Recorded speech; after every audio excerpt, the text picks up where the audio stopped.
Hi friends, welcome to RR life style and creatives. இந்த வீடியோவில் இருக்கிற ப்ளவுஸோட நெக் டிசைனும் ஸ்லீவ் டிசைனும் நான் எப்படி டிசைன் பண்ணேன் அப்படிங்கிற ப்ரீஃபான டுட்டோரியல் வீடியோ நம்மளோட யூடியூப் சேனலில் இருக்குது.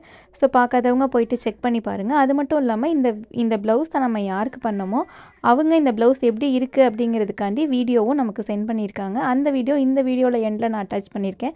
ஸோ பொறுமையாக வெயிட் பண்ணி பாருங்கள். உங்களுக்கும் இந்த மாதிரி ஆரி ஒர்க் ப்ளவுஸ்லாம் டிசைன் பண்ணணும் அப்படின்னா ஸ்க்ரீனில் தெரிகிற நம்பருக்கு என்னை காண்டாக்ட் பண்ணுங்கள். உங்களுக்கு பிடிச்சமான டிசைனை உங்களுக்கு ஏற்ற பட்ஜெட்டில் நம்மளால் கஸ்டமைஸ் பண்ணி தர முடியும். அது மட்டும் இல்லாமல் நீங்களும் இந்த மாதிரி ஆரி ஒர்க்லாம் போட கற்றுக்கணும் அப்படின்னு நினச்சிங்கனாலும் என்னை காண்டாக்ட் பண்ணுங்கள். நம்மக்கிட்ட ஆரி ஆன்லைன் கிளாஸஸ் அவைலபிளாக இருக்குது. நீங்கள் எங்கே இருந்தாலும் சரி வீட்டில் இருந்தபடியே ஆன்லைன் மூலயமா ஆரி ஒர்க்கை கற்றுக்க முடியும். அது எப்படி ஆன்லைனில் கற்றுக்க முடியும் அப்படிங்கிற பயம் உங்களுக்கு இருந்துச்சு அப்படின்னா தமிழ் ஆரி ஒர்க்ஸ் அப்படிங்கிற நம்மளோட இன்ஸ்டாகிராம் பேஜை செக் பண்ணி பாருங்கள். ஸோ அதில் ஸ்டூடெண்ட்ஸோட ஒர்க்கு ஃபீட்பேக் எல்லாமே அதில் நம்ம வச்சுருக்கோம். பாஸ்ட் 3 இயர்ஸாக நம்ம ஆன்லைன் கிளாஸஸ் எடுத்துகிட்ருக்கோம். அது மட்டும் இல்லாமல் இந்த மந்த்து ஜாயின் பண்ணுறவங்களுக்கு ஃபீஸ் அமௌண்ட்டில் டிஸ்கவுண்ட்டும் இருக்குது. அது மட்டும் இல்லாமல் ஃப்ரீயாக ஒரு கோர்ஸும் நான் சொல்லித்தர போகிறேன். அந்த ஃப்ரீ கோர்ஸ் என்னென்னு தெரிஞ்சுக்கணும் அப்படின்னா என்ன காண்டாக்ட் பண்ணுங்கள். So video